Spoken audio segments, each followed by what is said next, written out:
Scaling Smarter wants to welcome Biju Ashokan.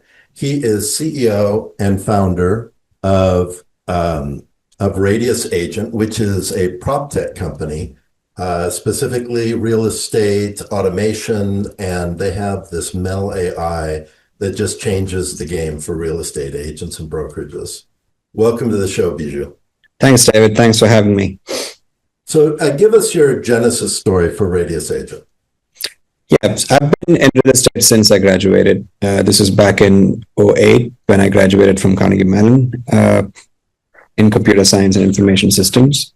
Since then, I've been fascinated by real estate and the lack of tech in it. And then that's kind of what got me into the industry. And real estate has this weird, strange thing about sucking you in and just keeping you there because you tend to know a lot more about real estate once you get into it. So with all that information, you keep coming up with newer ideas. So fast forward, this is my second startup in real estate. The first startup was called Metro Plots.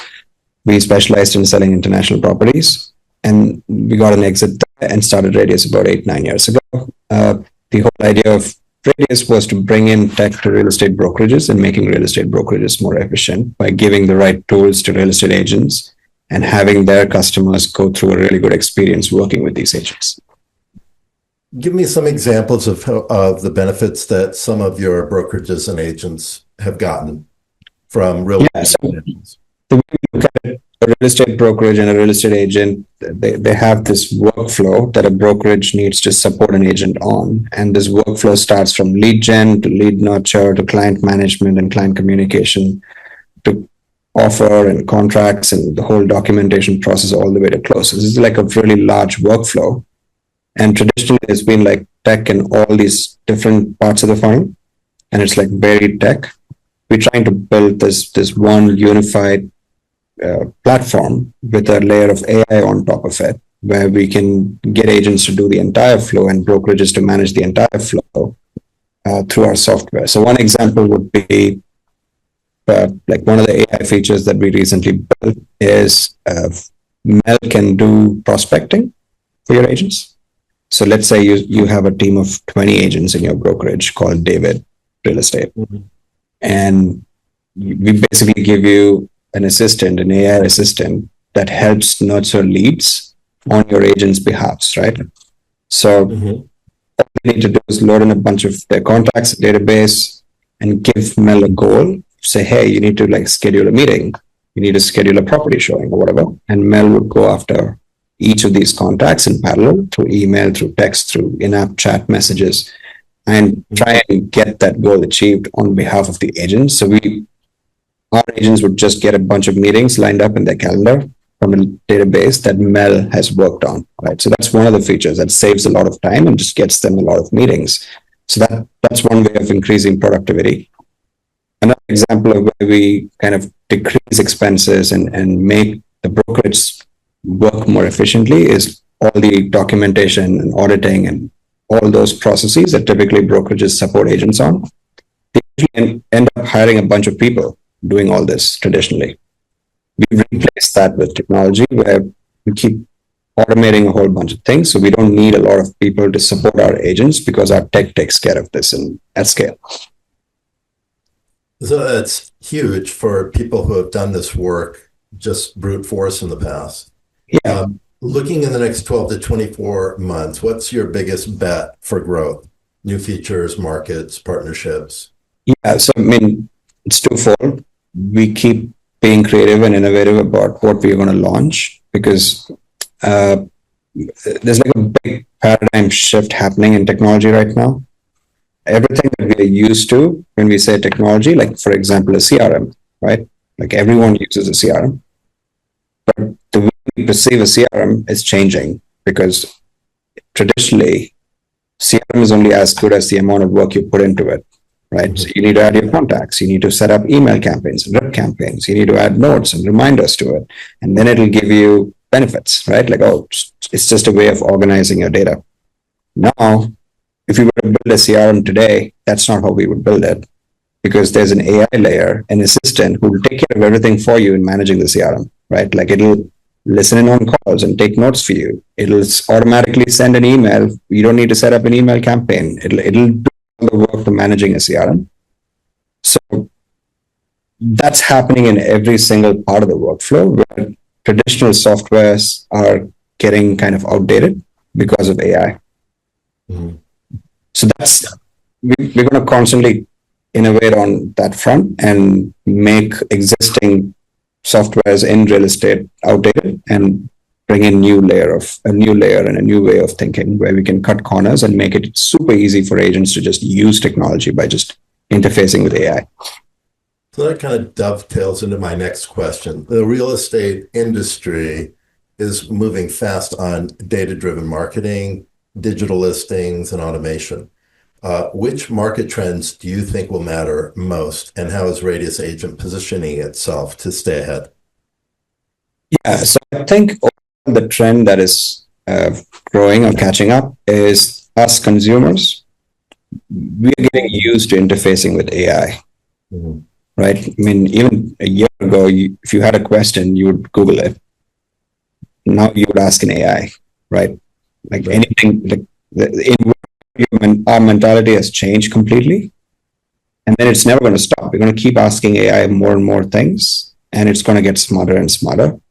So the idea of like going to a website and searching for a property like Zillow, right?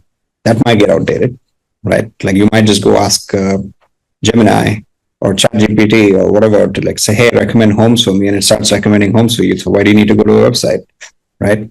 Or you probably don't have to ever log into your Gmail because there's an AI assistant summarizing everything for you, like in a few years. Like there's like so many things that are going to get outdated. And that's what we are capitalizing on. And we're saying for real estate and real estate agents and consumers, we're going to give you an assistant that'll take care of all your needs instead of you having to log in to find information or store information. How does AI and automation, do you think, affect agents directly, just in general? Yeah, so the ones that are smart and leaning heavily on AI to become more productive Mm-hmm. want to be really, really successful over the next 5-10 years, right? Agents who typically sell 10 to 15 homes a year.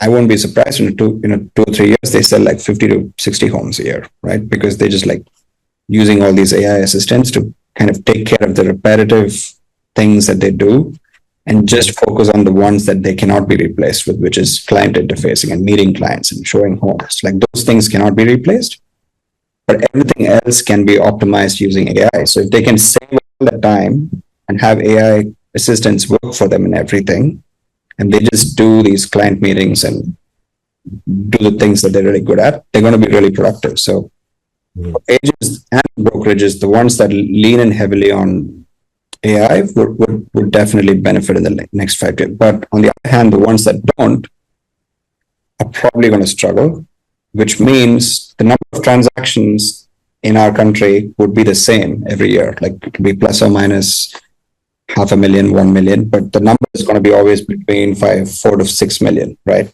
So that is a constant, and agents are getting more and more productive. The number of agents will have to reduce over time. So a lot of agents would leave the industry and go to some other industry. But I think the agents that stay and focus on using AI will survive. What are the biggest challenges that you've faced over the last couple of years and you expect to face going forward? Yeah, I mean, like we started the call with before, the market is definitely the biggest challenge. Mm-hmm.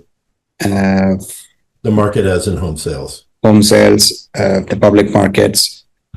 It's been pretty bad for the last 3 years. So I'm hoping that it cannot go on forever. Like it has to, what goes down must come up. So it'll definitely come up next year or the year after. But we kind of use this time to like be lean and like build technology that can make even brokerages, our clients, lean. So that's what we are focused on.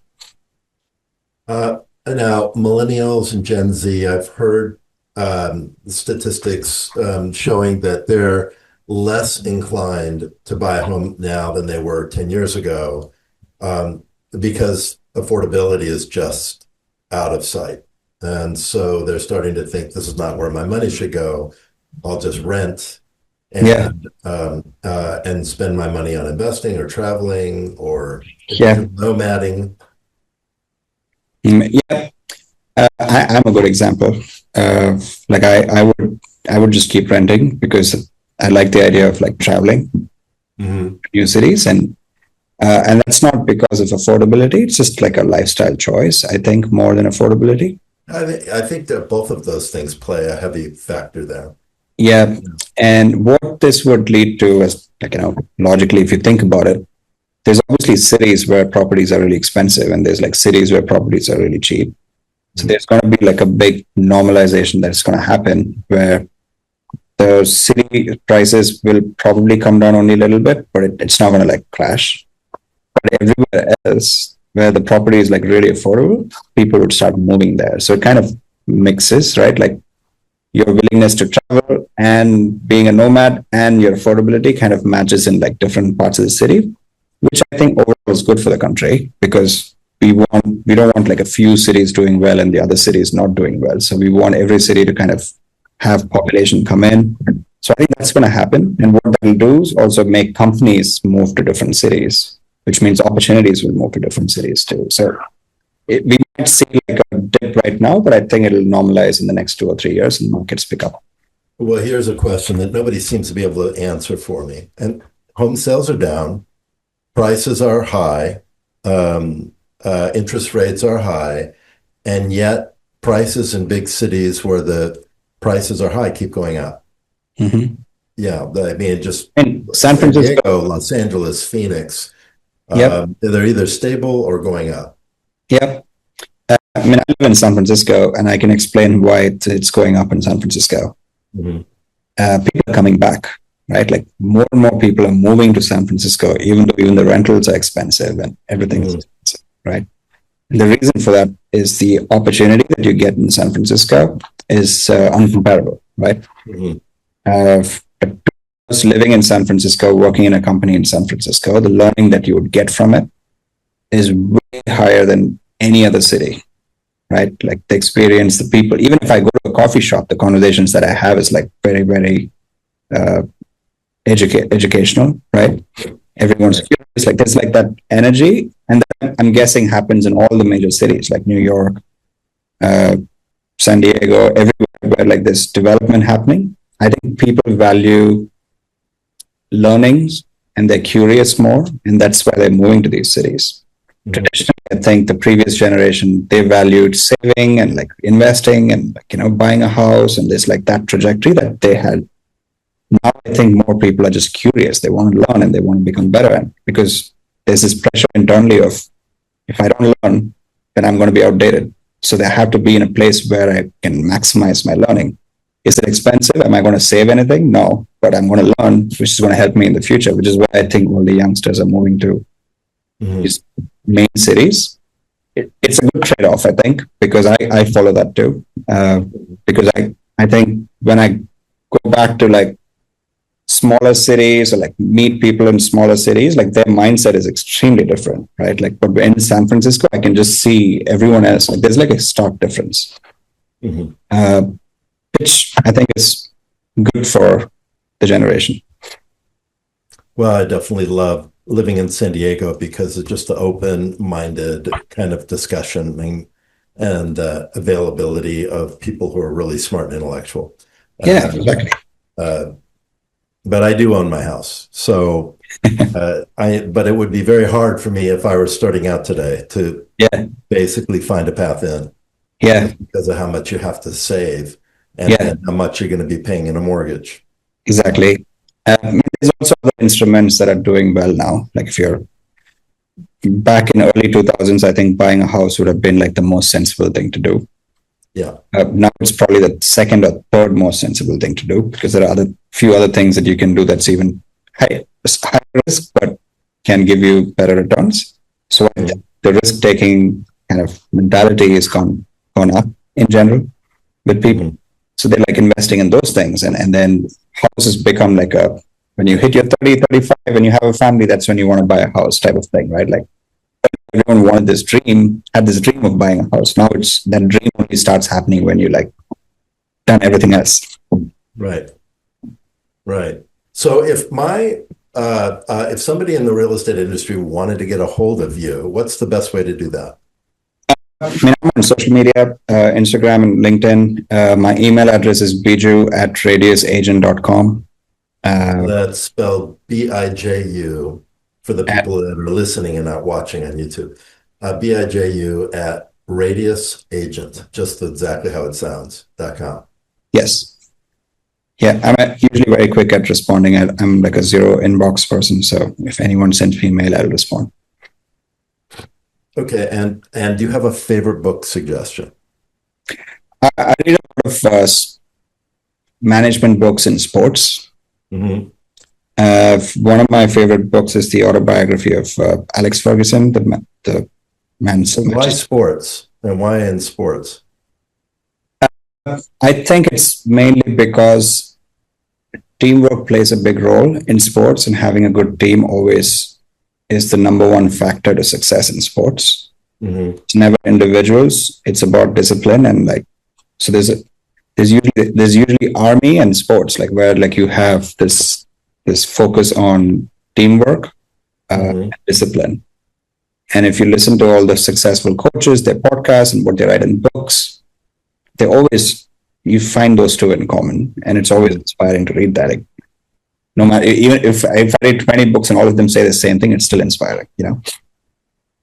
Yeah, and I really couldn't agree with that more. And teamwork and discipline, those are maybe the two most important things for success. Yes. Luck plays into there too. Mm-hmm. So, if you're in the right place at the right time, that never hurts, but you cannot depend on that. Yeah, you cannot. Right. You just can try. If you have the other two, you'll find some path to success. Yep. And it might help you get that luck. Oh, for sure. Yeah. Because it's always, you make your luck. Right. Yep. Yep. Well, Biju, as always, thank you for coming onto the show. I will have all those details in the show notes for our listeners if you didn't get it while listening. And maybe I'd love to hear how you progress over the next year or two, because AI is changing everything and you're in an industry that needs to change. So I'm very curious your trajectory as this starts to really take off. Absolutely. And thank you. Thank you for having me.